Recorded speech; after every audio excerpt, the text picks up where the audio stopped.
a todos. En esta sesión vamos a tratar un tema que a mí me resulta particularmente interesante. Espero que les resulte interesante a todos. Es el tema que tiene que ver con la utilización de los datos para investigación y más concretamente a lo que habitualmente llamamos la reutilización o el uso secundario de datos para investigación. Este es un concepto que conviene decir desde el principio que no está del todo claro. ¿Por qué? Pues porque no hay una definición exacta de qué es una reutilización. Yo me voy a ceñir a lo que se refiere al contexto europeo como ejemplo, como punto de partida, pero después intentaré hacer algunas consideraciones un poco generales que puedan servir para todos. En Europa como tal, no ha habido hasta hace muy poquito una definición general de lo que es una reutilización de datos, como estaba diciendo. Para lo que nos pueda servir, a día de hoy sí que estamos más cerca de una postura en la que la reutilización se define como un uso de los datos para una finalidad diferente de aquella para la que fueron recogidos en un principio. Si, por ejemplo, si una persona quiere utilizar unos datos, ¿no?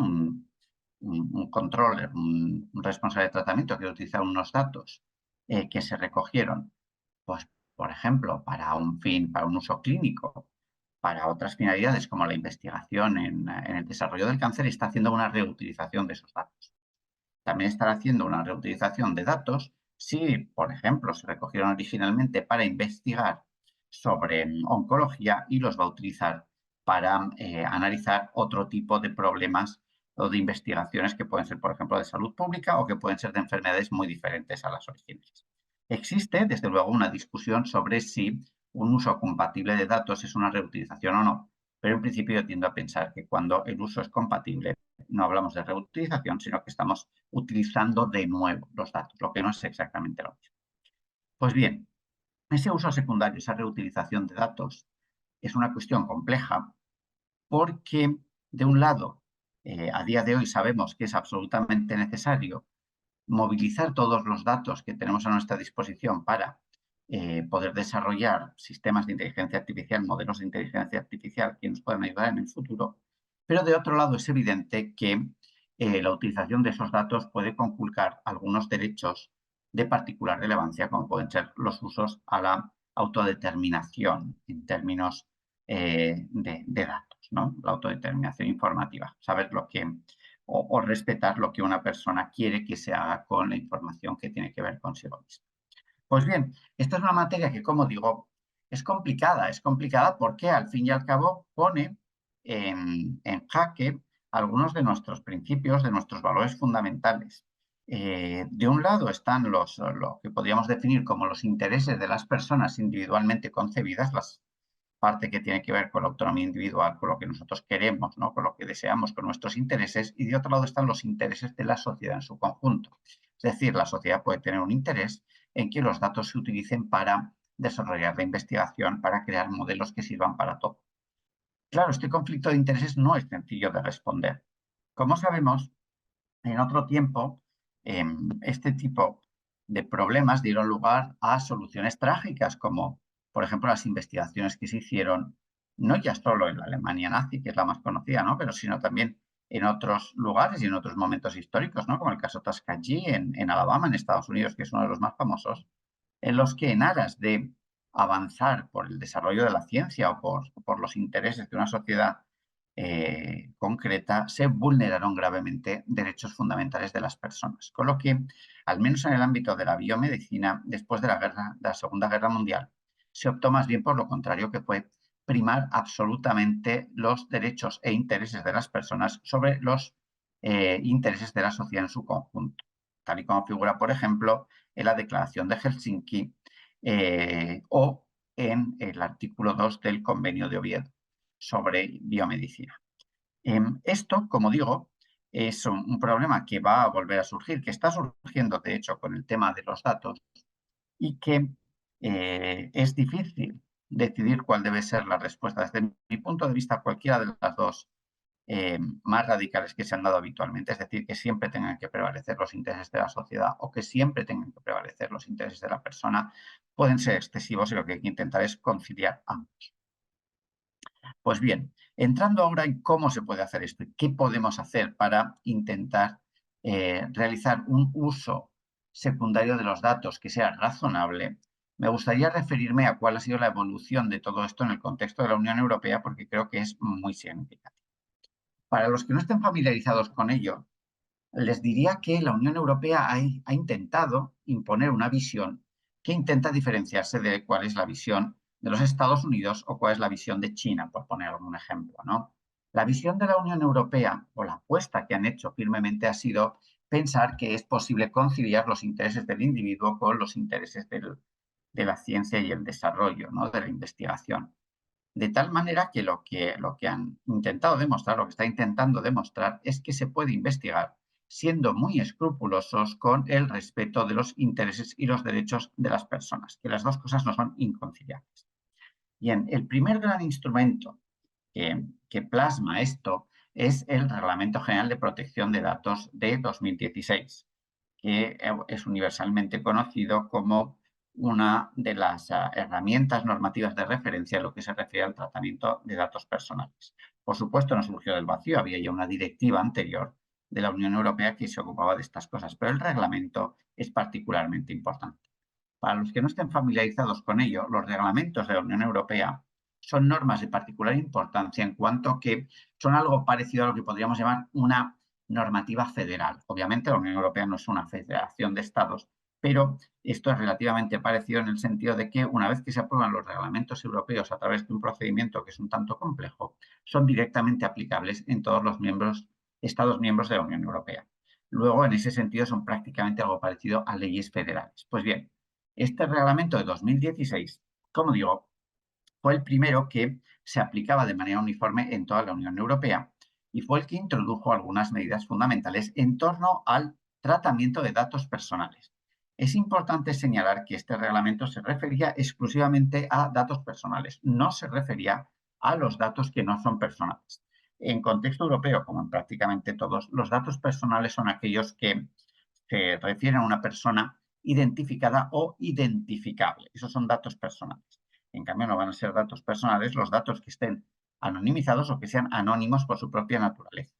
Tampoco lo van a ser, o tampoco lo son, por una decisión de quienes realizaron el reglamento, los datos de personas fallecidas, que no se consideran personales como tales, lo que ha dado lugar, por cierto, a muchos problemas porque, como todos sabemos, hay muchos datos de personas que han fallecido, pero que constan en sus historias clínicas y pueden ser muy útiles para la investigación. Pues bien, por desgracia, esos datos están en una especie de limbo jurídico en la Unión Europea en cuanto a que su regulación queda en manos de los Estados miembros y ellos están tomando decisiones bastante diferentes sobre estos datos.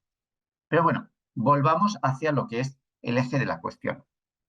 El Reglamento General de Protección de Datos, como digo, se refiere a los datos personales. Y más allá de esto, el reglamento lo que intenta hacer es defender especialmente los datos que podríamos llamar que son de categorías especiales, datos particularmente sensibles, como por ejemplo los datos de salud, los datos genéticos, los datos biométricos y otro tipo de datos que ahora mismo nos interesan menos, como los que tienen que ver con la religión, con las ideas políticas, con la afiliación sindical de las personas, etc. Pues bien, el reglamento partía de la base de que estas categorías especiales de datos en general no debían ser tratadas, no debían ser utilizadas. Había un veto, o hay un veto, porque el reglamento está en vigor, por supuesto, que viene a decir que no se pueden tratar ese tipo de datos. Claro, como el legislador europeo sabía que esto no podía ser una regla absoluta, introdujo muchas excepciones a esta prohibición del tratamiento de datos de categorías especiales. Entre esas excepciones que figuran en el artículo 9.2 del reglamento, pues había algunas que podríamos intuir todos, como por ejemplo el consentimiento. Si una persona consiente del tratamiento de sus datos personales, entonces ese veto ya se levanta. También, por ejemplo, el que la persona las haga públicas. Si una persona publica sus datos de salud a través de algún mecanismo, ¿no?, por el que los hace conocidos para todos, pues imaginemos que una persona, por ejemplo, da una entrevista en un periódico y dice que padece una enfermedad concreta, pues este dato personal en principio ya puede tratarse, ¿no? O al menos se esquiva el veto, ya existe la posibilidad, ya queda como otro. Claro, he dado dos ejemplos en los que el reglamento permite directamente que esos datos puedan tratarse, pero en otros lo que viene a hacer el reglamento es decir, no, mira, hay otras circunstancias por las que también pueden tratarse estos datos, como por ejemplo si esto es necesario por motivos de salud pública o motivos relacionados, por ejemplo, con la investigación histórica, la estadística o la investigación científica, cosa que es lo que a nosotros nos importa singularmente ahora. Bien, cuando se trate de utilizar o cuando queramos utilizar los datos para estas finalidades, es posible esquivar ese veto general al tratamiento de datos de categorías especiales. Pero aquí el reglamento introduce una coletilla y viene a decir que eso es posible siempre que la normativa de un Estado miembro o de el derecho de la Unión Europea como tal habilite los mecanismos necesarios al respecto. Es decir, haya un desarrollo por parte de esos dos tipos de derechos, esas dos fuentes de derecho, que haga posible esquivar esa prohibición. Pues bien, esta previsión concreta, dio lugar a muchos problemas, porque algunos Estados miembros, como Alemania o Polonia, nunca llegaron a desarrollar este tipo de normativa. Otros, como por ejemplo España, sí lo hicimos. Nosotros tenemos una ley orgánica de protección de datos y garantía de derechos digitales que sí que introduce en su disposición adicional 17 condiciones por las que se pueden reutilizar los datos personales. Pero digo que otros Estados miembros no lo hicieron. Eso creó un panorama muy complicado para poder movilizar los datos para investigación en la Unión Europea. ¿Por qué? Pues porque los países que no desarrollaron este tipo de normativa, la única forma de esquivar el veto al tratamiento de los datos fue recurrir al consentimiento de los pacientes. Consentimiento, por cierto, que en el marco del reglamento tiene muchas limitaciones, porque el consentimiento debe de ser para un tratamiento en concreto, puede ser relativamente amplio, pero no puede ser amplísimo en el sentido de que, por ejemplo, se permita el tratamiento de los datos personales de un paciente para cualquier tipo de investigación, sino que debe ir a una finalidad específica. En ese sentido, el consentimiento es una mala respuesta al problema del uso de datos para investigación. Por supuesto, el reglamento tiene lo que se podría llamar sutilezas técnicas más complicadas, porque no basta solo con evitar el veto para el tratamiento de estos datos de categorías especiales, sino que además es necesario después delimitar qué base de legitimación va a permitir el tratamiento de estos datos. El reglamento prevé 6 y demás. Lo que ahora nos interesa especialmente, quizás lo que hay que tener en cuenta es que la situación que se creó a partir de la introducción de estas cláusulas, que se veía complementada por otra, el artículo 9.4, que decía que además los Estados miembros podían introducir garantías específicas y demás, pues creó un panorama complicado, como digo, para conciliar los intereses de unos Estados miembros y otros. Entonces, la Comisión Europea fue perfectamente consciente de que esto no estaba funcionando demasiado bien y se propuso sacar adelante una nueva normativa que permitiera desarrollar un plan muy ambicioso que tiene la Unión Europea ahora mismo, que es la creación de espacios de datos de características similares. Es decir, la Unión Europea quiere crear distintos tipos de espacios de datos, creo que son 10, entre ellos están los datos sanitarios, pero también hay otro tipo de datos como los datos de movilidad, los datos financieros, etcétera, etcétera, que irán dando origen a espacios de datos diferentes que van a ser algo así como entornos en los que se podrán compartir los datos, que al fin y al cabo son una riqueza, que es lo que se quiere movilizar, ¿no? Pues bien, la Unión Europea se dio cuenta que para desarrollar este esquema tan ambicioso necesitaba introducir ciertas modificaciones o al menos complementar adecuadamente el Reglamento General de Protección de Datos. Y para ello lo que pensó fue en aprobar reglamentos nuevos y específicos para estos espacios de datos concretos. Antes de esto, creó un marco general que fue lo que se llama el Reglamento de Gobernanza de Datos, en el que ya se introdujeron algunas variantes nuevas que intentaban paliar problemas, como por ejemplo el altruismo de datos, que consiste en que las personas pueden dar un consentimiento más general para el tratamiento de sus datos si se utilizan para investigación. Esto ya está en vigor en la Unión Europea porque la Ley de Gobernanza de Datos ya entró en vigor hace un tiempo. Pero el reglamento de gobernanza de datos también es una estructura o es un reglamento paraguas que crea una estructura general que luego habrá que especificarse en cada espacio.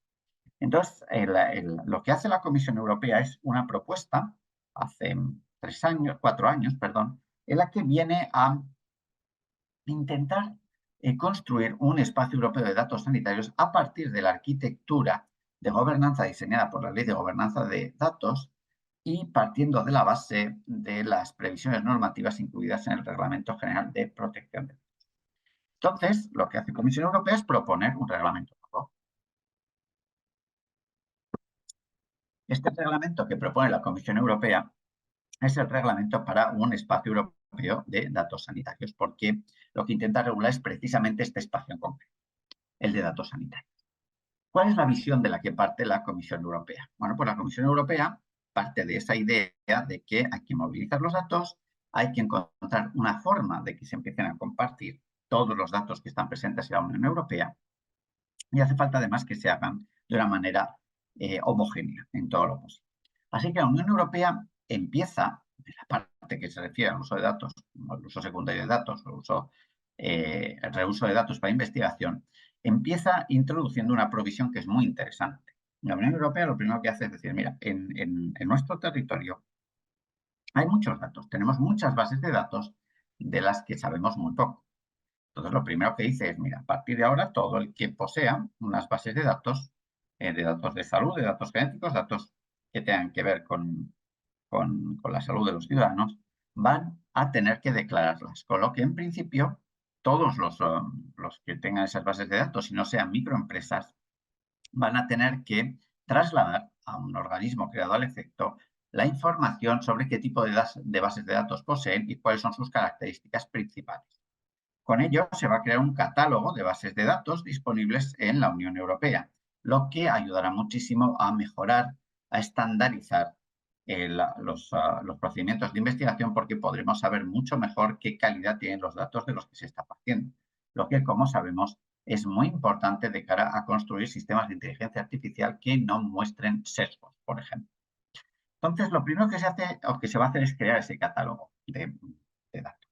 Y en segundo lugar, esto es importante, esos datos o esos catálogos de datos van a abarcar no solo los datos personales, sino que se van a incluir también los datos que no son personales, datos anónimos, datos anonimizados y datos de personas fallecidas. Todos los datos se van a incluir en los catálogos y además esos datos pueden ir más allá de las historias clínicas hasta extenderse a otras muchas fuentes como los Electronic Health Records, por ejemplo, los dispositivos electrónicos y los datos que estén aglutinando o almacenando las empresas que están relacionadas con este tipo de prácticas. También, por ejemplo, los datos que procedan de ensayos clínicos y cualquier otro tipo de datos que puedan ser masivos relacionados con la salud. Todos estos datos se van a tener que declarar, con lo que vamos a tener una enorme información sobre los datos que existen en la Unión Europea. Lo segundo y más importante es que todos esos datos, en principio, van a tener que ponerse a disposición de las personas o de las entidades o de las instituciones que quieran realizar un uso de esos datos para una serie de finalidades que las instancias europeas consideran que son razonables, que son legítimas y que favorecen de alguna manera el interés común. Entre esas finalidades se encuentra, por ejemplo, promover la investigación científica. Concepto, por cierto, amplio en el que se incluye no solo la investigación tal y como la conocemos habitualmente, sino también la utilización de esos datos para la innovación. Es decir, por ejemplo, para el desarrollo de productos sanitarios, para la elaboración de sistemas de inteligencia artificial. Esas son algunas de las finalidades que son perfectamente legítimas y que avalarían el acceso a los datos personales que poseen las entidades, los hospitales, por ejemplo, todos aquellos que ahora mismo tienen bases de datos. Se habrá notado que he utilizado la palabra que permiten acceso. Esto es muy importante porque lo que prevé la normativa europea de cara a conciliar los intereses de las personas afectadas y el interés general de la sociedad, es que en principio solo se va a poder acceder a datos personales. Eso quiere decir que se pueden entrenar sistemas de inteligencia artificial, pero siempre que ello no implique que el usuario de datos, es decir, la entidad que va a utilizar esos datos para entrenar el sistema, se lleve los datos consigo. Es decir, no va a haber una cesión de datos personales en ningún caso. Solamente va a haber, se puede hacer posible un acceso a datos personales. En los datos no personales, los datos anonimizados, anónimos e incluso los datos de personas fallecidas, en principio sí que va a ser posible la cesión de esos datos. Pero hasta donde yo entiendo, eso solo a su vez será justificable si la persona que quiere utilizar los datos considera que es necesario, si no, no será así.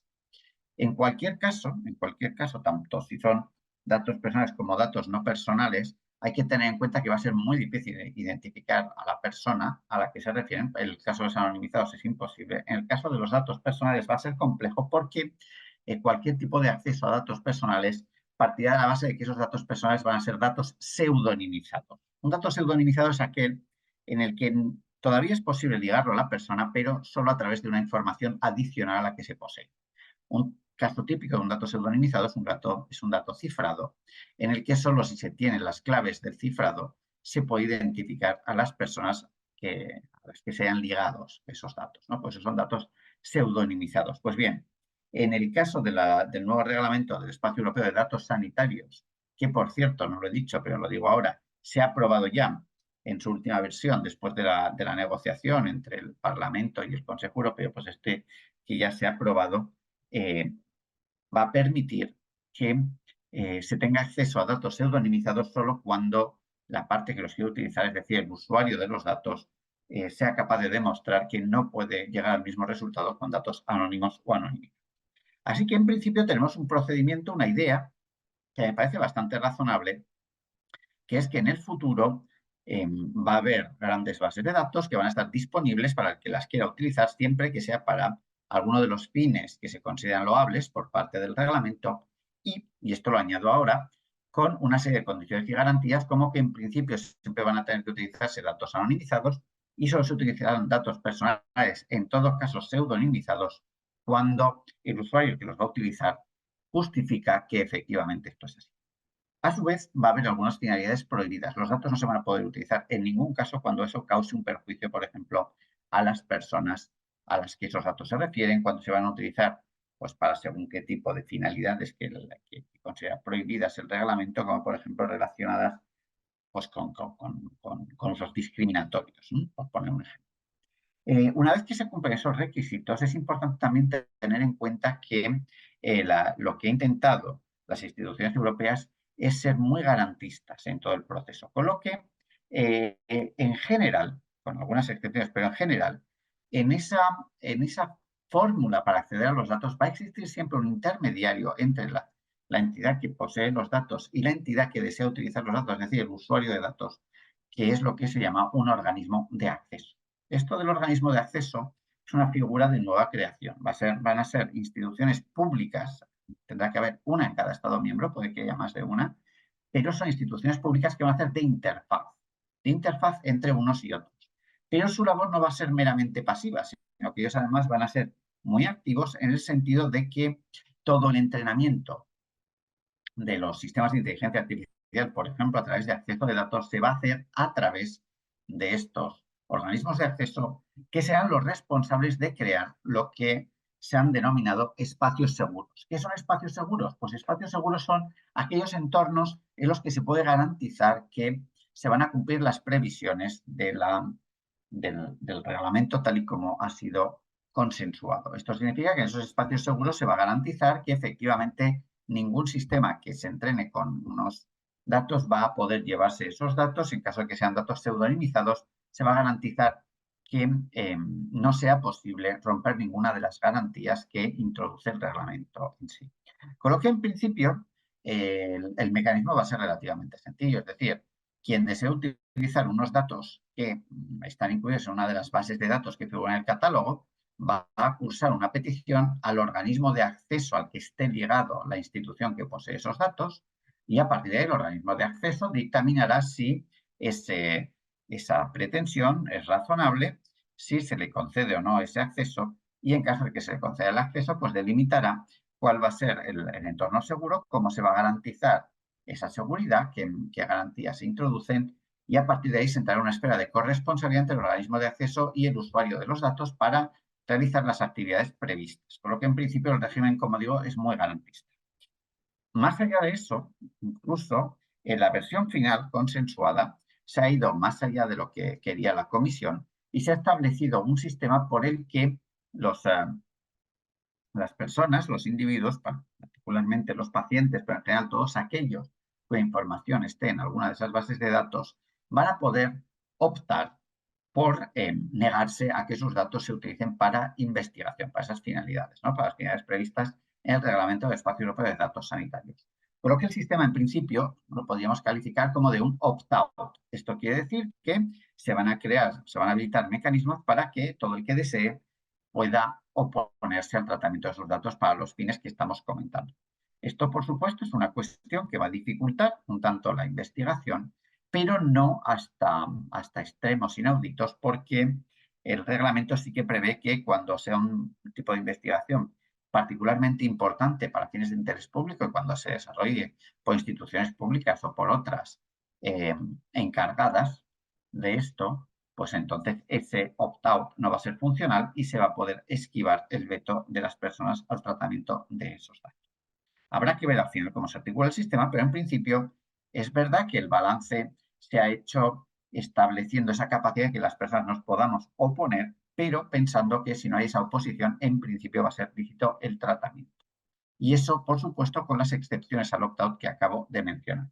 Y luego también es verdad que hay una excepción o que hay un añadido en torno a garantías, que es que el reglamento aprobado, la versión aprobada del reglamento, viene a señalar que, además de esto, los Estados miembros podrán introducir algún tipo de restricciones adicionales cuando estemos hablando de datos que son particularmente sensibles, como por ejemplo los datos genéticos o genómicos u otros ómicos, ¿no?